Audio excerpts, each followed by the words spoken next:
Olá pessoal, tudo bem? Sejam bem-vindos, vamos entrando para a nossa aula de hoje. Eu sou Matheus Davanço, professor da instituição, da aula de legislação, aula de ética profissional e hoje professor da aula de organização e técnica de negociação e vendas. Uma matéria deliciosa, né, para nós. Eu falo que ela é muito mais prática do que realmente teórica. Aqui eu espero passar o maior número de informações para que vocês tenham tranquilidade e um conhecimento para trilhar na nossa carreira como corretor de imóveis, ok? Contem sempre comigo através de perguntas, através do e-mail ou através mesmo do WhatsApp, tranquilo? Pessoal, como vocês sabem, a Rede CETEPS, ela não só dá para nós o curso de transação imobiliária, técnico de transação imobiliária, mas também o curso de perito avaliador e o do corretor público, do qual sou professor. Falo para vocês que são cursos de extrema valia, até mesmo para vocês adquirirem um conhecimento maior dentro da área, dentro do corretor de imóveis, né? Acredito que muitos, às vezes, trabalhavam de uma forma informal e está fazendo o curso exatamente para trilhar aí uma carreira de sucesso, porém muitos estão fora do ramo de trabalho ou da área de vendas ou até mesmo da escola.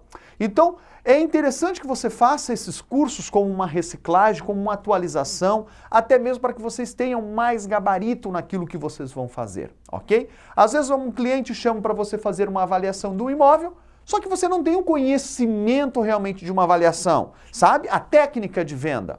E aí você fica atado para falar para o cliente quanto realmente vale. E se você faz o curso, além de você ter o conhecimento, você pode falar para o cliente que você é sim um perito. E que você pode, paralelo ao trabalho de corretor, elaborar uma avaliação para que ele saiba realmente o valor mercadológico para trabalharmos naquela determinada região. Muitas vezes você acaba agregando muito a sua atividade de corretor de imóveis sendo um perito. Por quê? Um perito não somente faz uma avaliação para quem está comprando, mas para quem está vendendo, ou até mesmo no litígio judicial. Como vocês sabem, em um casamento, dependendo do regime, quando há um divórcio, o advogado sabe e o juiz que pela legislação cada um tem direito de 50% do patrimônio. Mas 50% de quanto? O juiz não sabe quanto aquilo vale. Aí o esposo fala para a esposa, eu vou te pagar 250 mil, porque o imóvel vale 500 mil e eu fico com o imóvel te pagando 50% dele. Ela fala negativo, o imóvel vale 800 mil reais, eu quero 400 mil para que você possa ficar com o imóvel. Ou seja, acaba tendo um litígio. O juiz ele é imparcial, ele usa a letra da lei para fazer o divórcio. É nesse caso, um perito avaliador nomeado pelo juiz é que fará essa avaliação de uma forma imparcial. E ele tem uma fé pública que ele não pode errar. É um trabalho muito complexo e específico, porém, um trabalho muito gostoso de ser realizado. Então é um curso que você acaba agregando muito para a sua carreira. São regrinhas boas, mas um móvel de esquina, todos nós sabemos que ele tem um valor muito maior do que um meio de quadra. Mas um sub-esquina, ele tem o mesmo valor do meio de quadra para a venda, só que, na verdade, se na esquina não tem nada construído, um sub-esquina acaba agregando um valor maior. Porque se o da esquina coloca a venda, e se você quiser anunciar o seu, para uma pessoa que quer comprar aqueles dois terrenos para fazer uma galeria, se torna muito mais atrativo. E você pode agregar valor no seu terreno como sub-esquina em razão do terreno da esquina estar desocupado. Agora, se na esquina já tem uma construção e em regra não é nada comercial, ou seja, é residencial, por consequência o seu terreno sub-esquina tem um valor de meio de quadra, assim como outros que possuem na mesma quadra. Compreendeu? Então são coisinhas bobas. Outro curso que a CETEPS oferece é exatamente a questão do perito, do corretor público. O que seria corretor público? É um corretor de imóveis, ok? Que tem o conhecimento para vender imóveis que são adjudicados ou alienados dentro da justiça, ok? Um exemplo, um imóvel que não foi pago um financiamento, o banco acaba retirando aquele imóvel em razão da falta de pagamento, conforme previsto em contrato e legislação, e você acaba podendo realizar a venda deste imóvel. Ou numa falência de uma empresa que é dado como garantia a um determinado imóvel, que os credores não têm interesse, vai a leilão, só que em leilão não é arrematado, e o processo acaba tendo que ser arquivado sem a resolução do caso, ou que dê um resultado que seja favorável para os credores. E você, como um corretor, você poderá tramitar dentro da justiça pegando estes imóveis para a venda. E eles existem um deságio de valor. Se o valor comercial é de tanto, eles serão comercializados abaixo da tabela comercial. E é isso que realmente o curso acaba lhe passando. Informações preciosas para que você possa não ser apenas um corretor para fazer apenas venda de imóveis, mas sim de ir numa gama muito maior. Vender imóveis não apenas de uma construtora de particular, como vender imóveis que está sob domínio do poder público naquele momento. De você fazer um curso de perícia para você fazer uma perícia para que você possa saber o valor daquele determinado imóvel para uma pessoa que tem interesse de compra, venda, ou para uma busca de mercado para uma grande empresa que quer abrir um imóvel ou um estabelecimento comercial e que ela te dá as características do que ela precisa e de você verificar qual seria o terreno mais apropriado, o imóvel mais apropriado para essa empresa. Então veja, pessoal, eu tenho muito prazer em falar, muito satisfação em falar que sou sim um corretor de imóveis e um perito avaliador. Por quê? Realmente é uma profissão belíssima, onde você é um profissional liberal. Quem já assistiu a aula minha, sempre eu digo a mesma coisa. É uma profissão riquíssima, que nós temos uma legislação regulamentadora, que é a Lei 16.500 de 1978, se eu não estou enganado, tenho certeza do ano, que é uma profissão que te dá muitos direitos e deveres também, ok? Nós temos uma responsabilidade muito grande dentro da nossa atividade. Para aqueles que embarcou achando que apenas um vendedor, que uma pessoa tira pedido, está muito equivocado, que a nossa profissão ela é muito específica e complexa. Realizamos sonhos de pessoas e temos uma responsabilidade muito grande, porque nós trabalhamos com o bem maior, além de uma vida, de uma saúde, que é o patrimônio dessa pessoa, ok? Então nós temos que ter o quê? Muito conhecimento de causa para que nós possamos fazer essa venda de uma forma muito assertiva, ok? Dado essa visão sobre o negócio, da qual eu sou apaixonado, vamos entrar para a nossa matéria de hoje, que é organização e técnica de negociação e vendas. Pessoal, a profissão do corretor de imóveis, ela foi regulamentada, como eu acabei de falar, em 1978. Antes de 1978, a nossa profissão não existia uma regulamentação. E muitos corretores já exerciam um papel, só que de uma forma informal. E eram conhecidos como picareta, que no pé da letra, para mim, é até engraçado, porque picareta é aquela ferramenta que você movimenta a terra. Só que de uma forma que você fala picareta, parece que é pejorativo, né?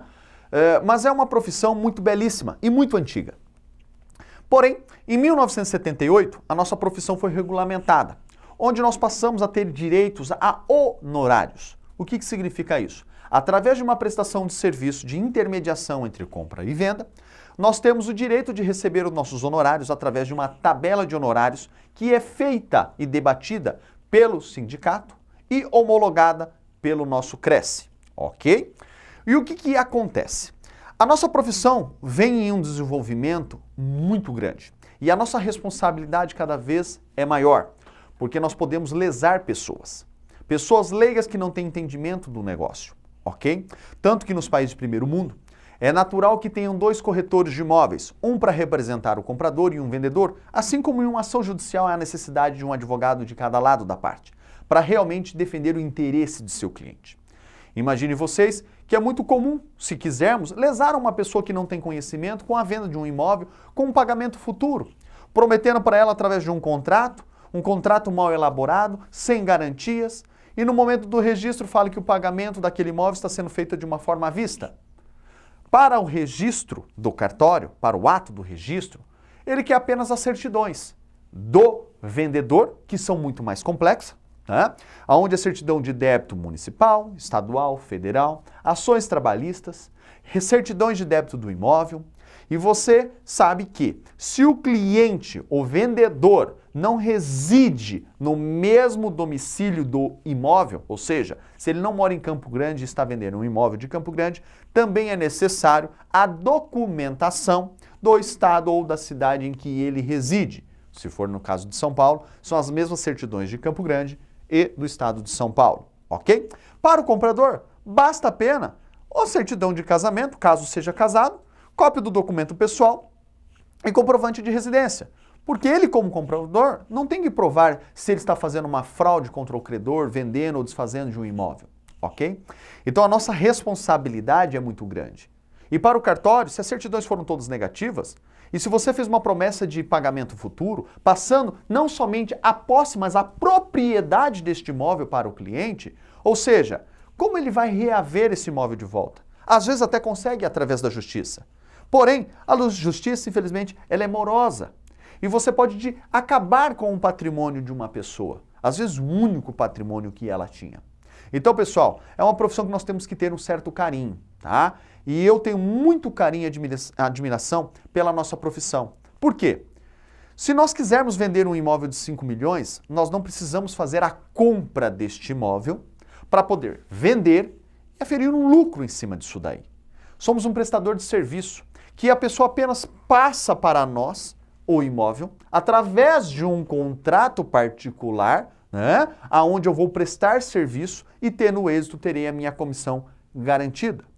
Ou seja, qualquer outra profissão, obrigatoriamente, precisa às vezes imobilizar o que você vai vender para aferir um lucro, correndo risco, tempo, roubo, furto, às vezes funcionários, às vezes um empreendimento ou um ambiente comercial que seria a imobiliária, com copeira, com segurança, com manobrista. Ou seja, para o corretor de imóveis que está iniciando a sua carreira e não tem interesse de abrir uma imobiliária, que nós iremos falar a respeito o quanto é interessante, é uma profissão belíssima porque você pode trabalhar de dentro da sua casa.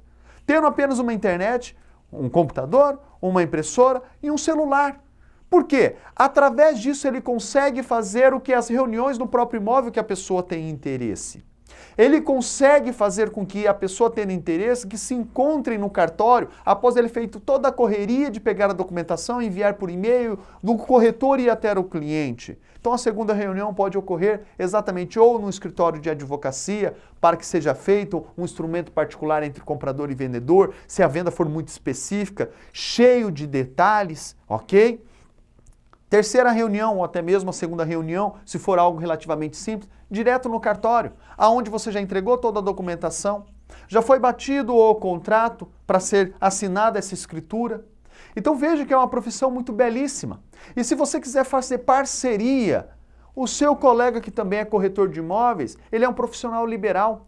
Vendeu, ganhou, não vendeu, não ganhou. Você não precisa ter um vínculo empregatício, você não precisa entrar dentro de uma CLT com carteira assinada. Então, é uma profissão que nós podemos, o céu é o limite, depende apenas do nosso conhecimento. O nosso curso, ele te dá uma bagagem muito grande, mas é um EAD, ou seja, eu preciso estar sempre com fome de conhecimento, de entrar num site e pesquisar a respeito de novidades, cadastrar no site do Cresce, nosso aqui do estado de Mato Grosso do Sul ou demais Cresce, tem sempre artigos, palestras gratuitas que você pode participar sem custo algum, fazer reciclagem, não ficar parado no tempo, ok? Hoje as coisas estão muito dinâmicas, é venda na planta, com financiamento, é um compromisso de compra de um imóvel na planta, que você vai pagar um valor aí de 30% na construção, e após a entrega deste imóvel, é onde que será feito o financiamento ou a quitação daquela compra.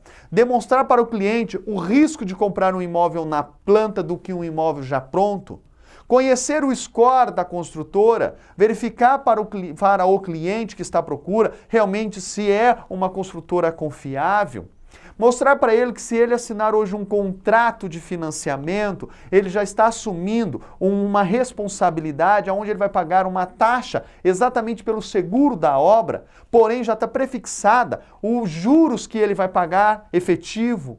Se um financiamento futuro onde ele fecha só um compromisso com a construtora, quando chegar o momento do financiamento, que nós não sabemos quanto que estará valendo esse financiamento, existe uma correção do imóvel. Ou seja, é importante que eu tenha esse conhecimento para levar tranquilidade para o nosso cliente. Um bom corretor é aquele que não faz uma venda a todo custo de um único imóvel, e sim aquele que é visionário, sabendo que vendendo um imóvel tem uma satisfação muito grande do cliente que adquire, e que você será referência para outros amigos e colegas e familiares dele, que numa possível venda daquele imóvel que ele está adquirindo, ele irá te procurar para que você faça a venda, e à procura de um novo imóvel. Ou seja, a profissão do corretor só depende dele. Se ele quer vender imóvel de planta com um valor pequeno agregado, trabalhando no final de semana, trabalhando no feriado, no sol quente, numa tenda 3x3, ou se ele quer trabalhar com imóveis de alto padrão. Em regra, o percentual é o mesmo. A documentação necessária para efetivar a venda é a mesma. Ou seja, o que é mais vantajoso? Ganhar 5% em cima de um imóvel de 100 mil ou ganhar 5% na venda de um imóvel de 5 milhões? Compreenderam? Você está habilitado para os dois. Só o que faz um corretor ter um imóvel de 5 milhões na carteira dele e o outro não? É a sua apresentação. É a sua forma de agir com o cliente. É a forma de você ter uma empatia e entender realmente a necessidade desse seu cliente. É entender realmente o que ele está te propondo para vender. É você entender a característica daquele imóvel. Você ser um especialista naquilo que você está pegando. Isso é o que diferencia. E isso faz parte exatamente de um comprometimento que o corretor tem que ter com o seu cliente. O seu cliente que está oferecendo o imóvel para venda e o seu cliente que está procurando o imóvel para venda. Você é um intermediador. O seu trabalho é exatamente uma prestação de serviço para que dê satisfação para as duas pontas, vendedor, comprador. Ok? Então, pessoal, realmente é uma profissão belíssima. Com pouco tempo de dedicação, vocês estão sabendo, vocês estão aí olhando, é um curso que tem uma duração menor que 12 meses, há uma graduação, né? Uma graduação que eu falo no sentido de ter uma profissão regulamentada, que você está habilitado para fazer vendas, permutas, contratos de locação, ou seja, depende de quem? De cada um. Então, eu aqui nesta aula, passo para vocês algumas dicas que eu acho preciosas para aqueles que estão iniciando ou para aqueles que já são corretores e estão regularizando apenas a sua situação. Às vezes já trabalha até mesmo numa imobiliária como estagiário, de pensar grande, ser visionário, porque realmente é uma profissão muito vantajosa.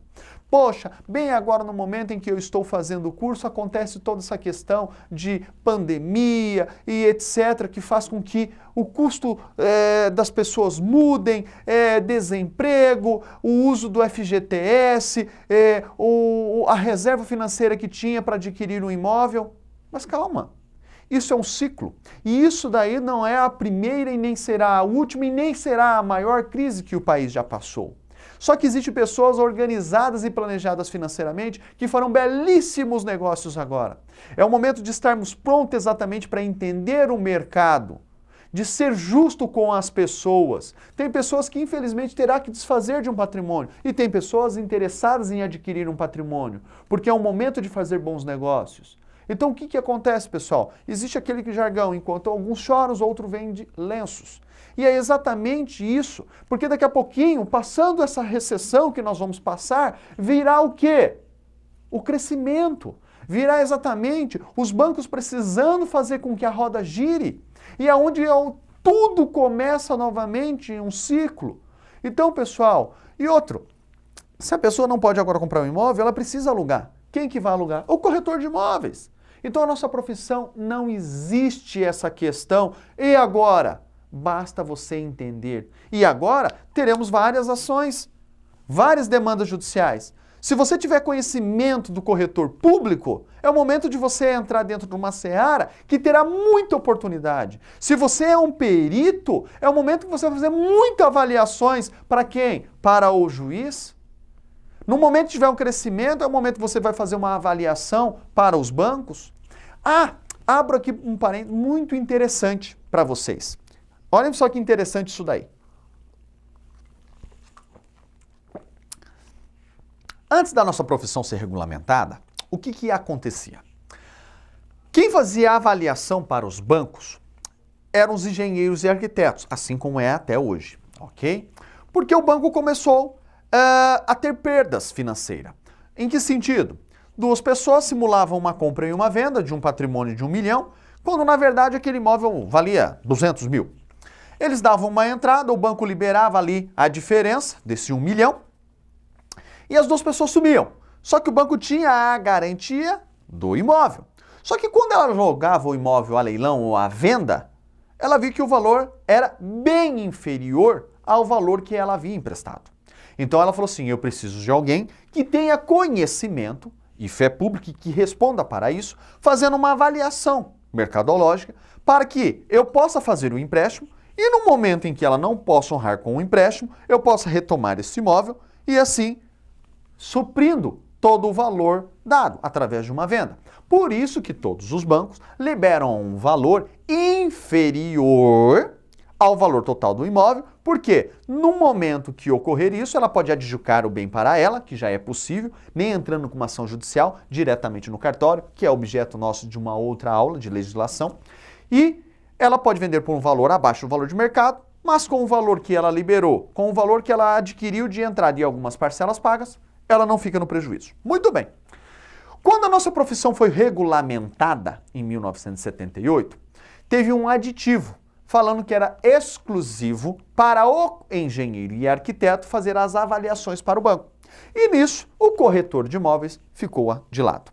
Porém, aquele corretor de imóveis que faz o curso de perito avaliador, ele sim consegue fazer o quê? A avaliação para o banco. Porque um corretor de imóveis, ele faz um parecer, parece-me que vale tanto. Quando ele é perito, ele não faz um parecer, e sim um laudo pericial realmente afirmando e chancelado, ok? Que é a garantia que o banco realmente quer. Muito bem. Porém, o nosso COFES, o Conselho Federal do Corretor de Imóveis, entrou com uma ação judicial que já está em última instância, ok? Por uma questão de interesses, essa ação ainda não chegou ao fim.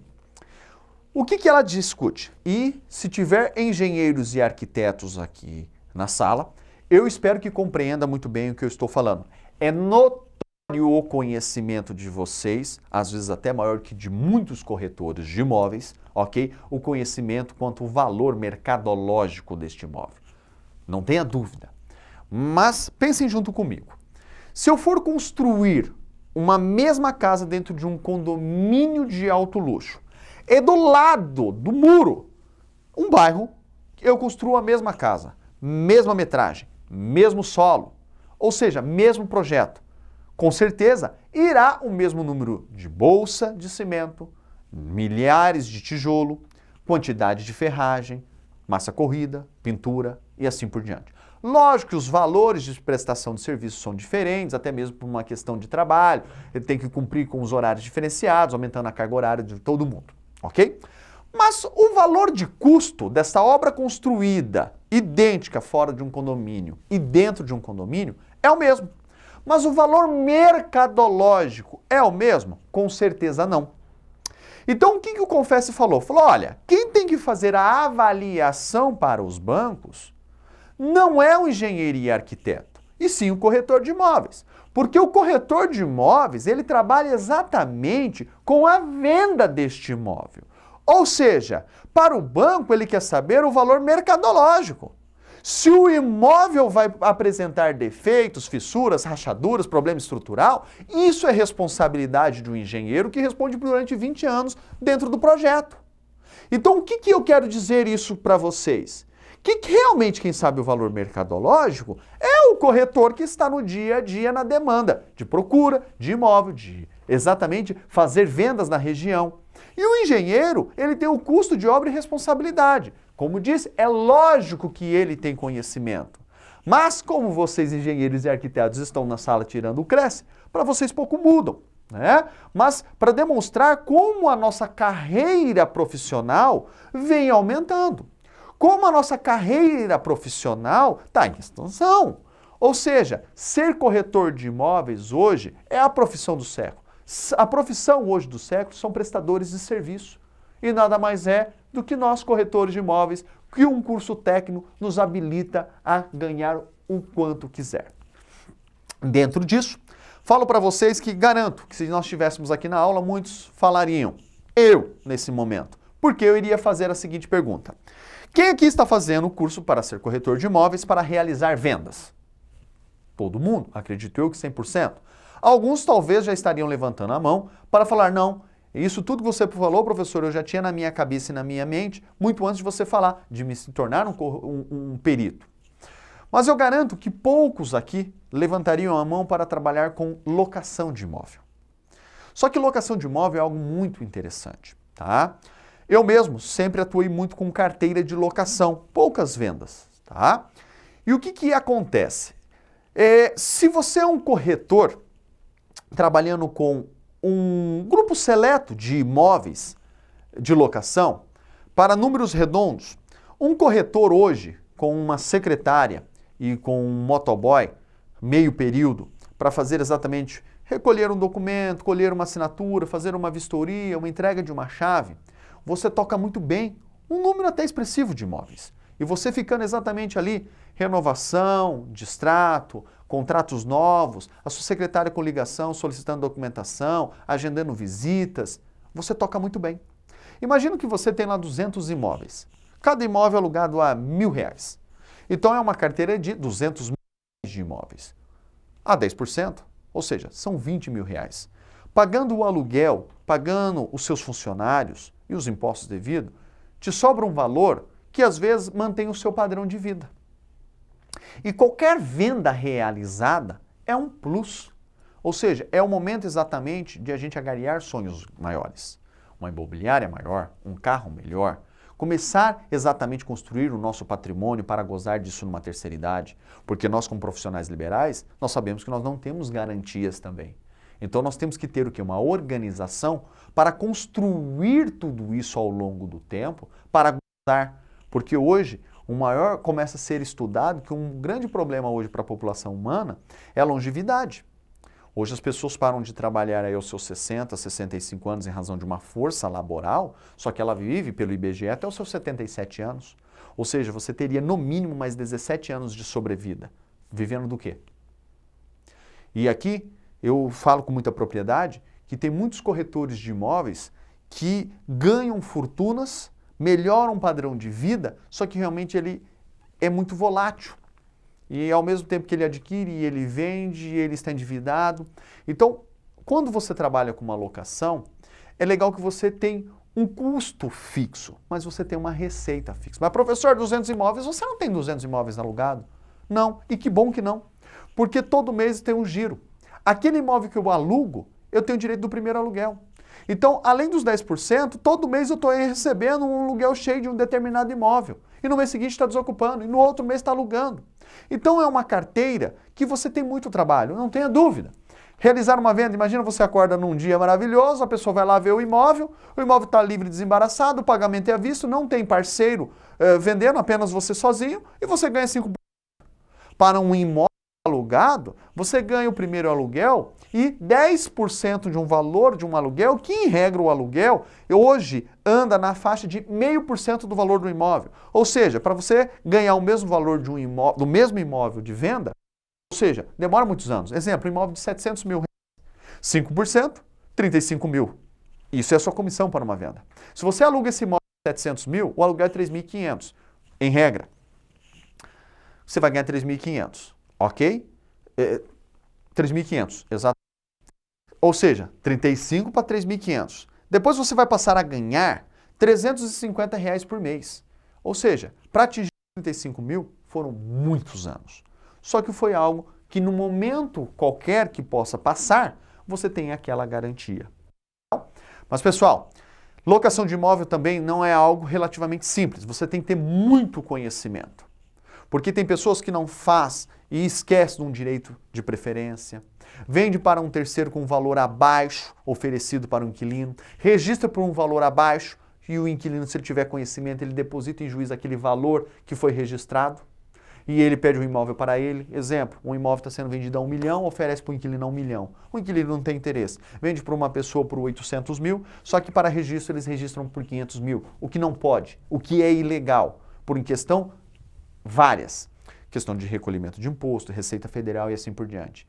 Esse inquilino olha a matrícula e fala, opa, foi oferecido para mim por 1 milhão e foi vendido por 500 mil. Excelência, eu estou depositando em juízo porque eu sou um inquilino, tenho direito de preferência, a minha preferência foi de 1 milhão, não tive interesse, foi vendido por 500 mil, está aqui os 500 mil, estou depositando em juízo.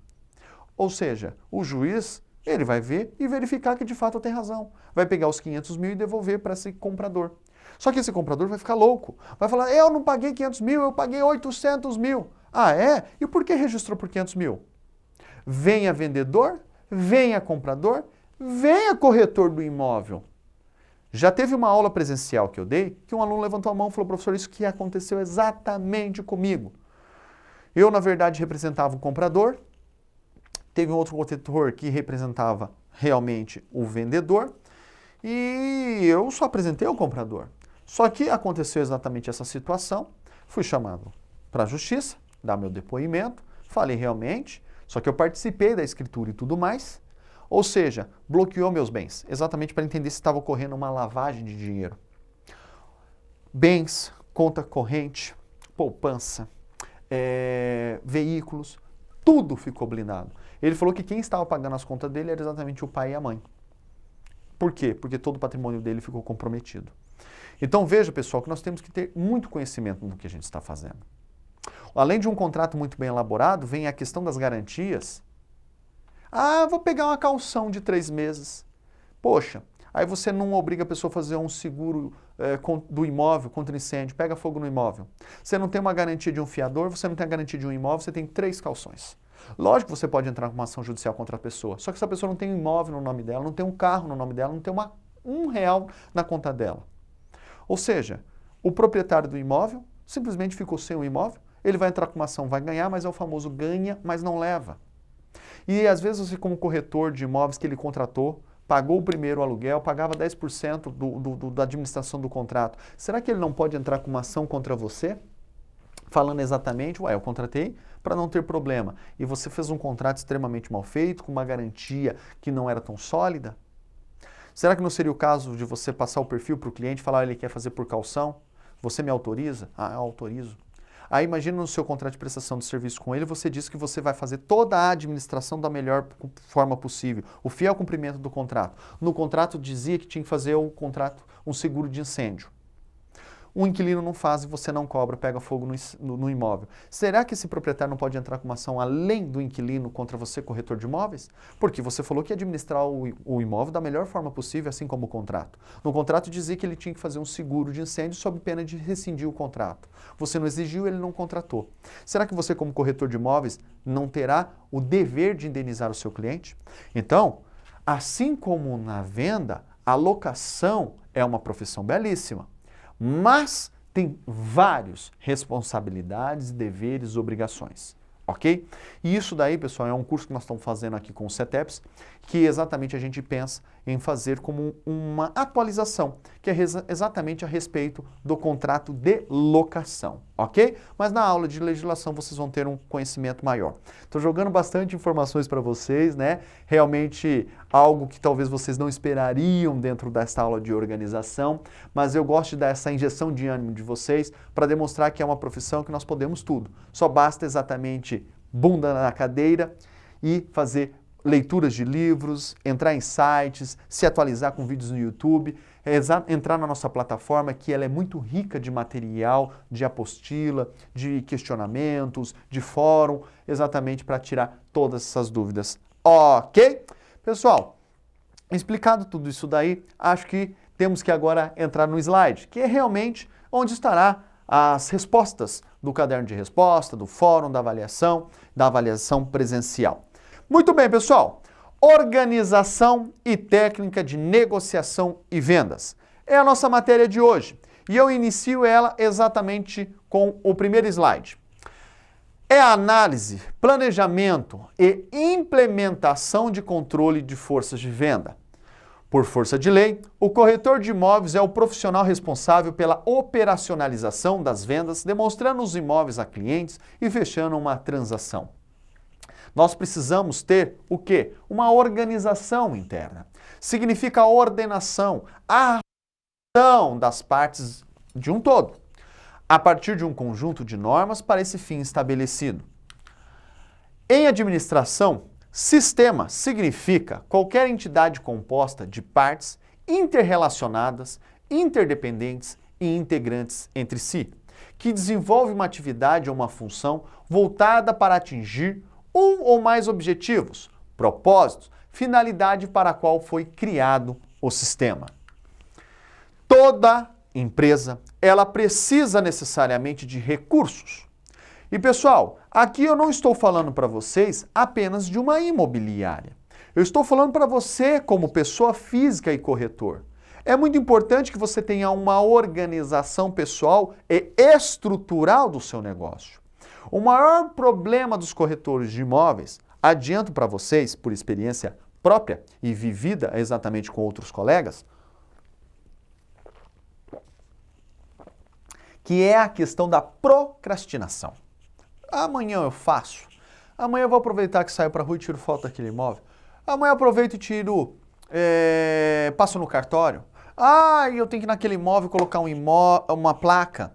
Ou seja, eu tenho que alimentar um site com uma informação, com uma fotografia.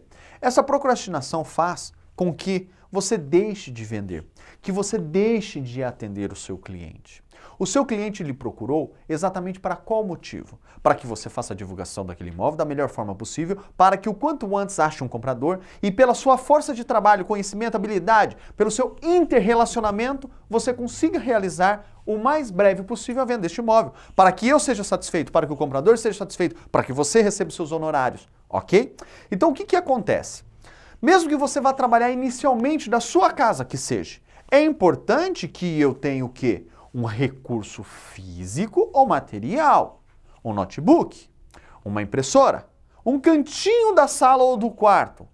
Eu preciso ter todos esses mecanismos à minha disposição, porque eu tenho um projeto e eu preciso executar ele. Recurso financeiro, eu terminando o curso vou sair do meu emprego e vou me tornar profissional liberal, dono do meu próprio nariz. Legal! Só que até as coisas fluírem, o primeiro imóvel vender, até você adquirir uma carteira de imóvel para venda e para locação, caso seja o interesse, isso vai um determinado tempo. Nós precisamos ter uma reserva financeira exatamente para passar tranquilamente seus 3 próximos 4 meses. Não sei se vocês têm conhecimento, mas na maioria das empresas que abrem, ela não só se preocupa em comprar tudo e falar: vamos começar a trabalhar o quanto antes porque eu preciso do dinheiro. Na maioria das vezes, ela faz cortesia, ela trabalha com os produtos, com o valor da produção sem lucro, exatamente para fomentar o mercado, que não é o nosso caso. Mas nós precisamos ter um tempo e até a situação girar. Porque se for um imóvel que vai depender de um financiamento, mesmo que você abra as portas amanhã e ache a pessoa que tem o interesse de compra, precisa fazer análise de crédito dela, avaliação do imóvel, precisa fazer o contrato particular entre as partes, pagamento de um sinal, o banco fazer a análise de crédito, elaborar o contrato, volta para o administrativo do banco, para que o banco chancele, que volta para você ir no cartório, para você registrar exatamente essa compra e venda e averbar exatamente essa questão do financiamento para que o banco então possa liberar esse dinheiro. Nisso daí vai tranquilamente, com o pé nas costas, praticamente quase 60 dias. Porque o cartório, por lei, ele tem direito de 30 dias para fazer todos esses registros. Mas as tramitações internas de banco, cartório, documentação pessoal, certidões, ou seja, veja que eu preciso ter, além de um recurso físico, aonde eu irei trabalhar, além do meu material de trabalho, financeiro. Recursos humanos. Isso daí que eu estou falando, pessoal, Tanto é para a pessoa física, como também para uma pessoa que quer abrir uma imobiliária. Ou seja, o recrutamento humano. O recrutamento humano, pessoal, não façam. Ah, quem quer ser corretor de imóveis? Porque na minha imobiliária é o seguinte, só vai ganhar se vender, então quanto maior número de corretores eu tiver, quanto maior número de pessoas, mais imóveis vou agariar e mais eu vou vender. Calma. Por quê? Às vezes você fazer um recrutamento vendo a habilidade, o conhecimento, os valores daquela pessoa, às vezes compensa ter menos e o menos é mais. Por que eu estou falando isso? Às vezes você pega para trabalhar junto na sua imobiliária, uma imobiliária linda, muito bem decorada, com um merchan fabuloso. Você cumpre com todos os recursos que eu vou falar. Uma imobiliária que investe na divulgação da imagem dela, outdoor, panfletos, anúncios em jornais, enfim, carro plotado, placas lindas na frente do imóvel. Só que a primeira vez que a pessoa liga, cai para a secretária. A secretária não pega o nome, não pega o telefone, não avisa o corretor para entrar em contato. Ou seja, eu preciso ter um recrutamento humano. E falo, para quem vai começar do zero e é a princípio uma imobiliária de pequeno porte, que faça recrutamento para as pessoas passarem sobre todos os aspectos. Ou seja, desde lá como um motoboy, como um vistoriador, como um corretor de locação, um corretor de vendas para uma futura gerência, se for o caso. E vai acontecer, porque se você trabalhar desta forma, é natural que a sua imobiliária cresça. E ela crescendo, você precisa ter sempre recrutamento de novos profissionais.